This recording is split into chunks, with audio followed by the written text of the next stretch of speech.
Let's talk about Napoleon and Napoleonic Europe. So was Napoleon great or not? Well, certainly he was successful, and if you're a very radical, way to the left, you would say he was a total failure. If you happen to be one of his supporters, then no doubt you would have said, well, he was an enormous success. What did he accomplish that makes him, well, great? Well, certainly as a military man, he had no equal. I don't think that the world had seen a general quite like him, maybe since Alexander the Great. And Napoleon had some of the same virtues or some of the same abilities that Alexander had. That is to say, his organizational skills, his ability to sort of bring mobility into the army, the element of surprise that he was so good at. Logistically, he had no equal. He could move armies quickly.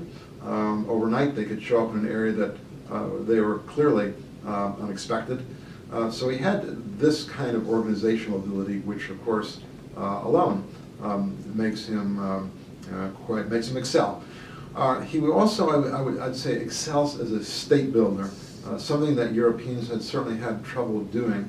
Napoleon comes along, all of a sudden, he really does modernize states. He does get rid of nobilities in areas that he, or at least he chases them out of power temporarily, in areas that he conquers in Western Europe, Central Europe, and to some extent even in Eastern Europe. He is able to modernize the state, introduce constitutions, introduce many of the liberal principles that we've seen in the French Revolution. Well, where does he come from? Where does he get started? Well, that's very ironic because he was born in Corsica, and Corsica was only purchased by the French in 1768. Well, if they had done that a little bit later, then Napoleon, no doubt, would not have had the kind of career that he had, that he did have. Nevertheless, Corsica became French.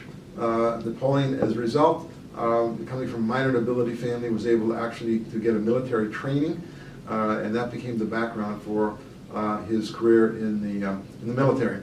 He has some very early successes already in 1793 in a port town on the Mediterranean called Toulon. He's able to defeat the British, and that begins a very rapid rise for him. In 1795, he defeats a pro-royalist clique wanting to put the king or the royal family back on the throne. So he already has a resume by the time that he actually goes to war into other countries, 1797 onwards. And he will have enormous success between 1797, maybe the one negative aspect, 1799, he does not succeed in Egypt. He does have success there, but he's cut off by the British, and the French Navy has no success against the British. But that year also he becomes the first consul. He will actually be the head of the French government, and several years later proclaim himself, 1804, to be the emperor as well. So we've gone a long way from a constitutional republic to the proclamation of an emperor in 1804. Who supported Napoleon? Why does he come to power? Well, he really has the support of the very same people that made the French Revolution initially in 1789. The people that we can call the liberals, the liberal constitutionalists. Many of these are the sort of, if I can call them, this rising business class. These are going to be the people who see in Napoleon somebody who will be to their advantage. They will be the people who will own the steel forges, for example, the textile mills in France, the financiers who actually finance his army.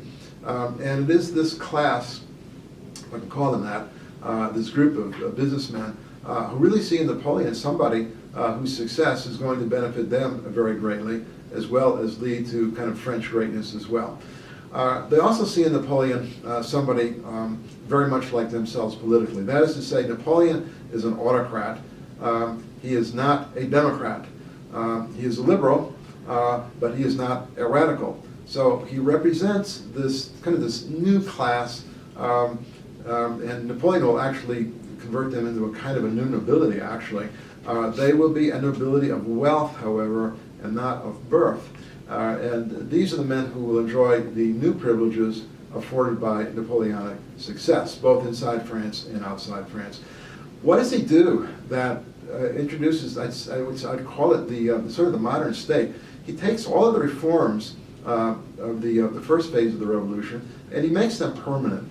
And it's very important in terms of state building to do that. For example, the idea of a constitution, the notion of government by law, a society based on law, the notion again of legal equality, but at the same time not universal suffrage. So really we're talking about a government for men of property, especially, but also one that still includes the freedoms of speech and the freedoms of assembly, all of these kinds of things that the liberals had been for initially.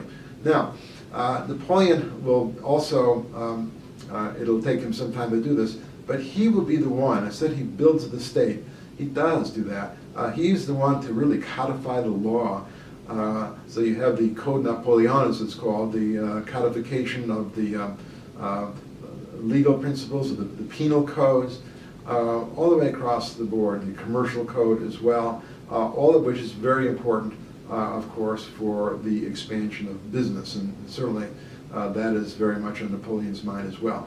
Why does Napoleon take these ideas, these principles, this constitutionalism, this liberalism, into Europe? Well, it appears that Napoleon did have an idea, and it was really to kind of unify Europe, an early version of that. Europeans are still struggling with that, aren't they? But this is an idea that Napoleon had. Some people would say, well, this is typical British type of colonialism or later French colonialism. But it was a little different. The idea was to modernize the states in Europe, get the old monarchies off the throne, get rid of the old nobilities, and kind of modernize the economies as well as the politics. And so what we have really, because of Napoleon, sort of the emergence really of the idea of the nation state itself is going to be expanding in Europe. He does establish, and of course after he comes to power, he does establish over the course of between basically 1797 and 1815, a number of republics, sister republics if you want to call them that. Of course the whole idea was to keep the British out of the continent. The whole idea was to keep the British goods from getting there. And so what does he do? Well, he introduces all the same political principles that we've talked about, liberal principles, into many of these republics. And for example, what's now the Netherlands and what's now Switzerland, a number of republics are established in Italy. And this is what he's doing throughout much of Western Europe and parts of Central Europe. Constitutionalism again. And as he introduces that also, he's getting rid of the old privileges of nobilities in these areas as well. The principle of legal equality is established. The notion that society is divided into 3 estates is gone. Essentially he's building these kind of these liberal constitutional states. Some of them are a little less liberal, obviously. For example, he puts his brother on the throne in Spain after 1809. But in any case, he's modernizing the state. And what comes out of this, actually, for example, even in Eastern Europe, he establishes the Duchy of Warsaw. This is not a modern state, but Poland had disappeared entirely in 1790, so even here he establishes a state. He more or less rationalizes Germany. There were hundreds of separate states in Germany, and he creates a Confederation of the Rhine, which reduces the number of German states by far, and at least enlarges one Germanic state, although he becomes the enemy, of course, of the Prussians and other Germans in doing so.